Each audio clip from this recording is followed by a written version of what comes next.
अस्सलामुअलैकुम वरहमतुल्लाहि वबरकातुहू। आइए आज जानते हैं कि कमर का दर्द, एक पैर में जो दर्द आता है उसको क्या कहते हैं, साइटिका क्या होती है, साइटिका की वजह से दिक्कत क्या होती है।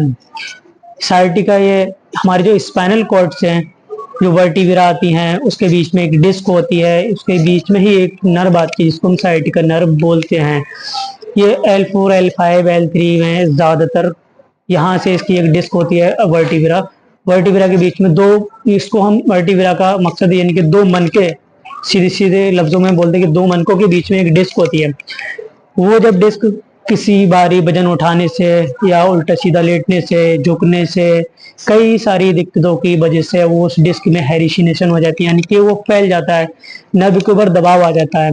जब दबाव आता है उसके कारण से हमारे साइटिका नर्व में दिक्कत आती है। उसकी वजह से पूरे पैर में दर्द होना, झंझनाहट होना, पैर में कमजोरी आना, ताकत कम होना, पैर का पतला होना, या कमर में ज्यादातर दर्द हो जाता है। किसी किसी पेशेंट के दोनों पैरों में भी दर्द आता है उसकी वजह से।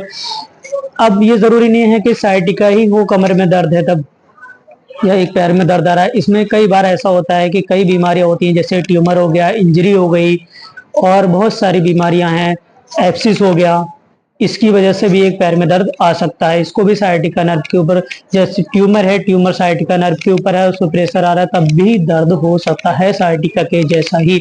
अब इसको डायग्नोस करने के लिए डॉक्टर आपका उसमें एक एक्सा और सीटी स्कैन, एमआरआई करा सकता है। कुछ इन तीनों में से एक भी चीज करा सकता है जिससे उसको डायग्नोस बनती है। अगर उसमें साइटिका नर्व में ही दिक्कत है, हेरिशिनेशन हो रहा है डिस्क का, तो इसमें आपको डॉक्टर के पास जाना है। डॉक्टर आपको एडवाइस करेगा थोड़ी दवाइयों की, जो लिखेगा उसमें पेन किलर चलते हैं थोड़े, जिसकी वजह से जो स्वेलिंग होती है नर्व के ऊपर, डिस्क की वजह से डिस्क जो फैल जाती है नर्व के ऊपर, उसमें सूजन आ जाती है। सूजन आने के कारण पैरों में दर्द, झंझनाहट, सुनपन रहता है। सुनपन करने की भी दवाइयां डॉक्टर इसमें लिखेगा। उसके साथ साथ आपको फिजियोथेरेपी को भी एडवाइस करेगा। इसमें फिजियोथेरेपिस्ट के पास जाना पड़ेगा। फिजियोथेरेपिस्ट आपको कुछ एक्सरसाइज, कुछ इलेक्ट्रोथेरेपी करेगा, जिसकी वजह से आपकी साइटिका की दिक्कत सॉल्व हो जाएगी। इसमें और एक एक्सरसाइज आती है, आमतौर पर ज़्यादातर लोग करते हैं, एक एक्सरसाइज है स्टिचिंग एक्सरसाइज।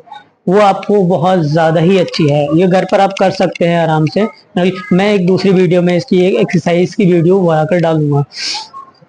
और इसमें कुछ लोग ज़्यादातर ऑपरेशन से बहुत डरते हैं कि ऑपरेशन होगा। इसमें मैं आपसे कहना चाहता हूँ कि ऑपरेशन 80% लोगों का नहीं होता है। ऑपरेशन 80% लोगों का नहीं होता है, क्योंकि ये जो दिक्कत है ज़्यादातर फिजियोथेरेपिस्ट को, अगर आपका अच्छा फिजियोथेरेपिस्ट है तो उसमें कुछ एक्सरसाइज कराएगा, फिजियोथेरेपी करेगा, ये आपकी जो भी दिक्कत है ये आपकी सॉल्व हो जाएगी। अगर नहीं होती है, आपका दवाइयाँ चलने के बाद भी, फिजियोथेरेपी होने के बाद भी, तब अगर पैर में कमजोरी है, झंझनाहट वैसे ही है, ज़्यादा बढ़ रही है, दर्द ज़्यादा है, तब आपको उसमें ऑपरेशन कराना पड़ सकता है, जिसका सिर्फ एक ही इलाज यही है कि आपको ऑपरेशन ही कराना है। और इसमें साइटिका होने के बाद भी आपको जैसे घर पर कोई अलग से अपने दिमाग से कोई भी एक्सरसाइज नहीं करनी है, बिना डॉक्टर की एडवाइस के सीधी चीज़ पर लेटना होता है, झुकना नहीं होता है, भारी वजन नहीं उठाना होता है। बाकी चलने फिरने का आपको बहुत ध्यान देना पड़ता है, जीने पर ज़्यादा नहीं चलना है, खाने पीने का भी इसमें थोड़ा सा परहेज रहता है। इसमें बस यही है। बाकी आप जो है, मेरी एडवाइस यही रहेगी कि आपको अगर ये कोई भी प्रॉब्लम है तो आप डॉक्टर से ही मिलें। ठीक है, अस्सलाम वालेकुम।